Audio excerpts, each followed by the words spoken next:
हरिद्वार लोकसभा क्षेत्र से भाजपा के प्रत्याशी त्रिवेंद्र सिंह रावत ने आज फिजिकल नॉमिनेशन किया है। इससे पहले त्रिवेंद्र सिंह रावत ने 22 तारीख को डिजिटल तौर पर नॉमिनेशन कर दिया था और आज फिजिकल नॉमिनेशन के तौर पर जिला कलेक्ट्रेट पहुंचे, जहां उनके साथ कैबिनेट मंत्री प्रेमचंद अग्रवाल, विधायक मदन कौशिक, आदेश चौहान समेत भाजपा नेता और प्रणव सिंह चैंपियन भी मौजूद रहे। त्रिवेंद्र सिंह रावत ने कहा कि हरिद्वार की जनता उनके बीच खड़ी है, विपक्ष नाम का कोई चीज सामने नहीं दिख रही है। वो ऑर्डर कहाँ है कोई नहीं देख रहा। और वो कह रहे हैं जी, केजरीवाल जी कह रहे हैं दिल्ली में दवाई नहीं है, टेस्ट नहीं हो रहे।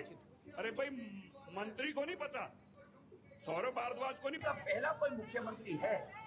तो आपको बता दें कि त्रिवेंद्र सिंह रावत ने आज फिजिकल तौर पर नॉमिनेशन किया है। इससे पहले 22 मार्च की अगर मैं बात करूं तो 22 मार्च को उन्होंने डिजिटल तौर पर अपना नॉमिनेशन किया था और इसी के साथ वो अपनी जीत को लेकर काफी आश्वस्त भी नजर आए। इसके ऊपर मुकदमा दर्ज होना और नॉमिनेशन के दौरान बीजेपी के तमाम बड़े दिग्गज उनके साथ मौजूद नजर आए। अब कहा कि मुझे ऑर्डर हुआ है, वो ऑर्डर कहाँ है कोई नहीं देख रहा। और वो कह रहे हैं जी, केजरीवाल जी कह रहे हैं दिल्ली में दवाई नहीं है, टेस्ट नहीं हो रहे। अरे भाई, मंत्री को नहीं पता, सौरभ भारद्वाज को नहीं पता, पहला कोई मुख्यमंत्री फिजिकली भी नॉमिनेशन हो चुका है और अब चुनाव अभियान में लगेंगे।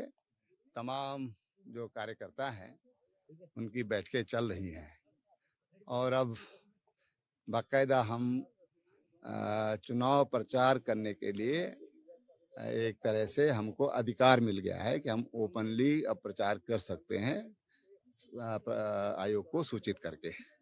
तो बहुत अच्छा महसूस हो रहा है और जोश चारों तरफ है। निश्चित रूप से हमारे प्रधानमंत्री जी आज लोगों के मन में बस चुके हैं, लोगों के हृदय में उन्होंने एक स्थान बनाया है और इसलिए आपने मुझे बताया कि आज ट्रेंड हो रहा है ये स्लोगन, तो मैं तमाम जनता को भी बधाई देता हूं जिन्होंने उसको अपने आंखों की पलकों पर उठा लिया है और माननीय प्रधानमंत्री जी का जो व्यक्तित्व है, उनकी जो आभा है, उसका ये परिणाम है।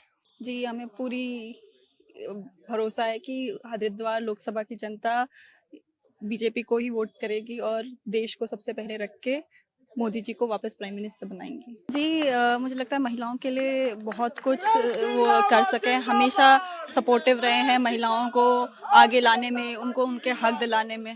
सरकार ने ऑलरेडी महिलाओं के लिए सशक्त करने के लिए बहुत वो करे और आगे भी करती रहेगी। और अब ये 2024 से और इलेक्शन जीतने के बाद वापस बहुमत के साथ सरकार बनाने के बाद आगे आगे महिलाओं के लिए काम करते रहेगी।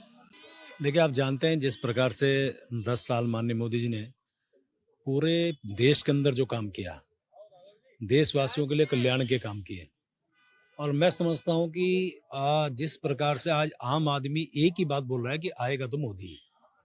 और आप जहां भी जाइए, जिस भी स्थिति में जाइए, कोई भी ऐसा परिवार नहीं जहां वो किसी न किसी रूप में लाभार्थी नहीं हो। ऐसे में लोगों को एक ही चाहत है कि तीसरी बार फिर से प्रधानमंत्री आदरणीय मोदी जी बने। और उसके बाद जिस प्रकार से उन्होंने इस उत्तराखंड के लिए लगातार आशीर्वाद दिया है, मुझे तो कहने में संकोच नहीं है। वो कभी कभी ऐसा लगता है कि जैसे ये उनका होम स्टेट हो। इस प्रकार से अनेकों इंफ्रास्ट्रक्चर के मामले हों, इधर उनके आने की बात हो, केदारनाथ में 6 बार, पहली बार कोई ऐसा प्रधानमंत्री जो 6 बार केदारनाथ के प्रधानमंत्री रहते दर्शन कर रहा हो, उनके इंफ्रास्ट्रक्चर की बात करता हो। यहाँ से ऋषिकेश से कर्णप्रयाग रेलवे लाइन है, ऋषिकेश से आलवेदर रोड है, नमामि गंगे है, या इस प्रकार के अनेकों कार्यक्रम, अनेकों योजनाएं। और फिर हमारे सरकार के ये 7 वर्ष में मैं कह सकता हूं कि 5 सीटें एक तरफा भारतीय जनता पार्टी बड़े प्रचंड बहुमत से जीत रही है। हरिद्वार के लोकप्रिय प्रत्याशी माननीय त्रिवेंद्र सिंह रावत जी का आज नामांकन हुआ है। जोश देखते ही बन रहा है। मैं ये कह सकता हूं कि पूरा प्रदेश मोदीमय है, भगवामय है, धामीमय है और हरिद्वार त्रिवेंद्रमय है। और मैं ये कह सकता हूं कि जिस ताकत के साथ, जिस सोच के साथ हम लोग यहाँ आए थे, मुझे लग रहा था कि हम जीतेंगे, मार्जिन ये रहेगा। अब तो जीत के मार्जिन के आगे बात हो रही है कि 5 लाख पे सारी सीटों को 5 लाख के मार्जिन से जीतना है। अब ज्यादा वोटों से कौन जीतेगा इस पे चर्चा है। और मैं ये कह सकता हूं कि आज पूरे गांव, गली, मोहल्ला कहीं चले जाइए, हर आदमी ये कह रहा है कि भाई one sided Bharatiya Janata party आ रही है। जीत का मार्जिन प्रदेश में 5 सीटों पे ज्यादा किसका होगा, ये कंपटीशन है। हर कार्यकर्ता अपनी सीट की, अपनी लोकसभा पे ज्यादा से ज्यादा बड़ा मार्जिन दे, इसकी कोशिश कर रहा है। और मैं ये कह सकता हूं कि बहुत शानदार माहौल, ऐसा माहौल तो हमने न भूतो न भविष्यति देखा ही नहीं आज तक।